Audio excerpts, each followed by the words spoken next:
starting with the core exercise number 1, which is your tummy tuck and heel slide with transversus abdominis contraction. Now we need to feel for the ASIS, which is a pointy bone in the front on either sides of your lower abdomen. When you tuck in your tummy, there will be a bulge of the muscle that you can feel inside, 1 inch inside towards the ASIS. Now we need to maintain this contraction as we move our leg. Now talking about the pelvic tilting, which happens when there is poor control of the core, which shouldn't happen, which will give a lot of strain to your back, your spine. So try to find a neutral spine by posterior pelvic tilting, anterior pelvic tilting, and the center, which is a neutral spine, and maintain that as you straighten your leg and come back. Then the same with the other leg and come back. This practice will help you train your transversus abdominis, train your core muscles to maintain their endurance as you move your limbs. This will help maintain a good stability in your core, good stability for your spine, and prevent back pain, and also help in curing your back pain. So the next exercise is pelvic tilt, and first I'll explain to you what exactly is the pelvis. Okay, so this is the bone that connects your spinal column. Okay, the backbone connects to the pelvis, and then your thigh bone connects to the pelvis. So any muscle imbalance that happens in the region of your spine, region of your thighs, will affect your pelvic position. So doing the pelvic tilt actually relieves the back pain to a certain extent. Okay, so when there is a weakness in the abdominal muscle, okay, usually there is a tendency of increase in the anterior tilt. There is an increase in the lordosis. So when we tilt it posteriorly, it helps in relieving the back pain. So the next one is Cosco ball trigger point release. We can even use a foam roller if you have one. And this is something that will help you relax, help you relieve a lot of pain that happens because of trigger points. Most of the back pain is because of sore muscles, tired muscles, exhausted muscles, which get a lot of relief with this kind of a trigger point release. You have to roll the ball between yourself and the floor in the most painful areas. Keep it there for 30-40 seconds, then change the place of the ball. I use it for my own postural correction also. My mid back is like really weak. I slouch a lot. So I use this technique to correct my posture. So once I use this in the mid back area, in the interscapular area, like between my scapula, the flat bone in the upper back, when I use it around my scapula in the upper trapezius area, it helps me maintain a good posture. So postural correction exercises will be covered in a separate topic. I just wanted to show this as well, so that anyone who's having tired and sore muscles after working in front of the laptop, this can definitely help you.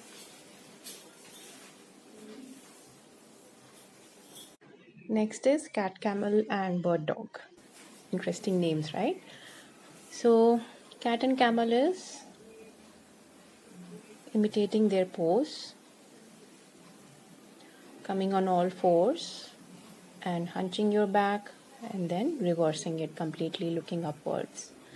It helps relieving your spine, the tension in the spine. Now the next one I want you to observe is in the quadruped position. When you just try to lift your hand, notice which is the first muscle that contracts. Observe the contraction. This is the mind-muscle connection that you need to develop. Even if you try lifting your hand, you will see that your abdomen is contracting first. So observe when you try to lift your knee up. It's always your abdomen. That's the foundation. That's the foundation you need to develop. You need to make it stronger so that you are able to move your limbs on a strong foundation. So for beginners, for people who have higher BMIs, who are not able to balance, I would recommend to lift only one limb or lift the limb very slightly, the opposite limbs. I am in my postpartum stage, so I usually prefer wearing a abdominal belt and abdominal binder while I do my exercises which requires bending.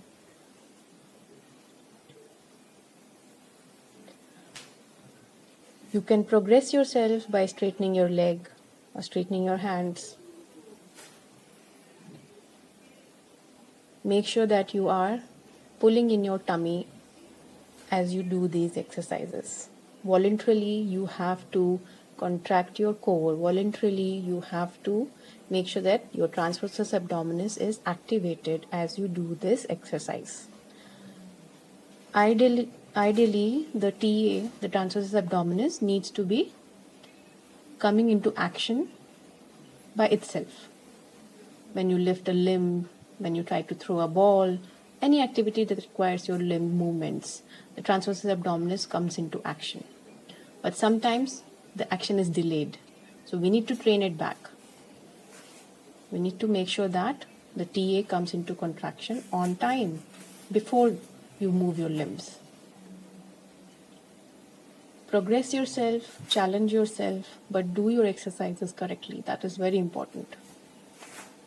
Maintain your neutral spine, maintain the neutral pelvis as you move your limbs. That signifies a strong core.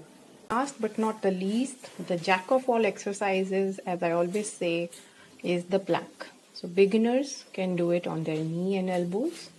Make sure that your tummy is tucked in, that your TA or transversus abdominis is engaged. Your core should be engaged, pelvis neutral, your spine in neutral.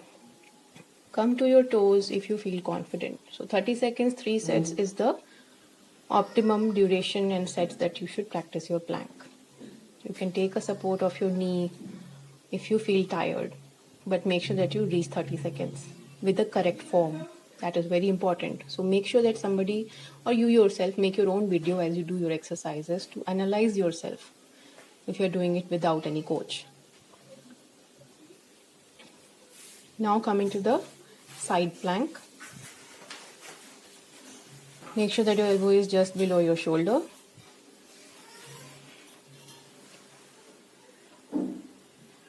Raise your hips. This is again for beginners, to be done on the knees. Once you feel confident, you can come on your foot. Same rule applies, 3 sets of 30 seconds hold. Now coming to the reverse plank.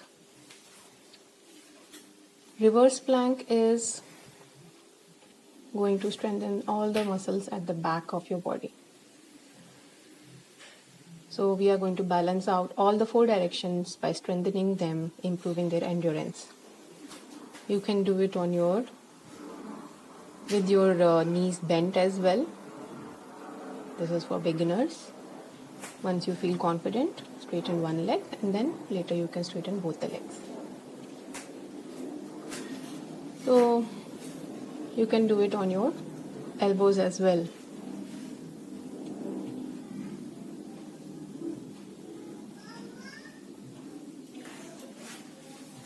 Next, I just want to tell something a little about diastasis recti. So I used to have 4-finger gap between my diastasis.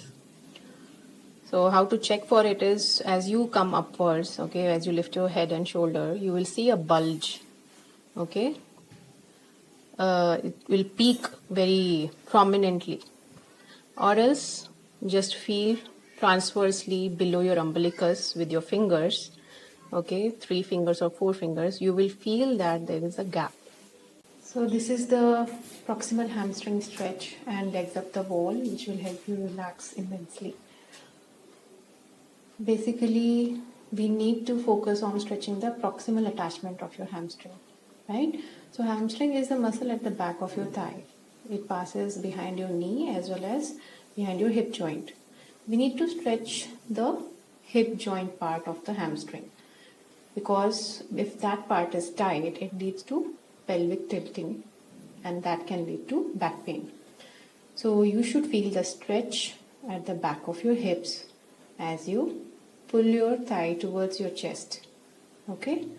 Your knee is bent, so you will not feel much stretch behind your knee.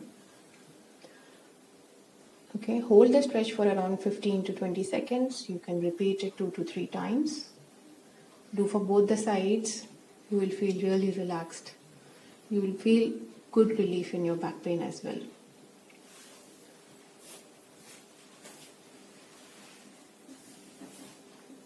Repeating for the other side.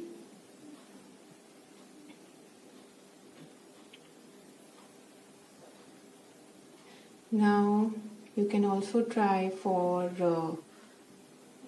you can take help from someone else if you're not able to straighten much of your knee. Someone can help hold from your ankle and pull it upwards.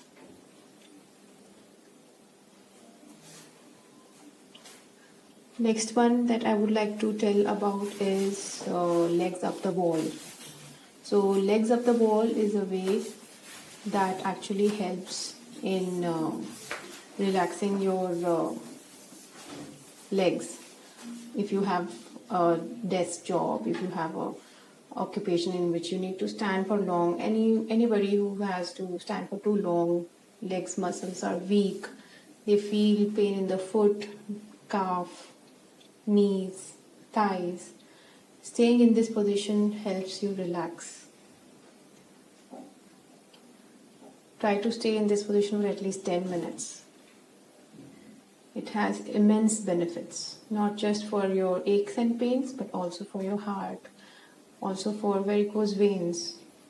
It prevents varicose veins. So try doing it 10 minutes at the end of your day.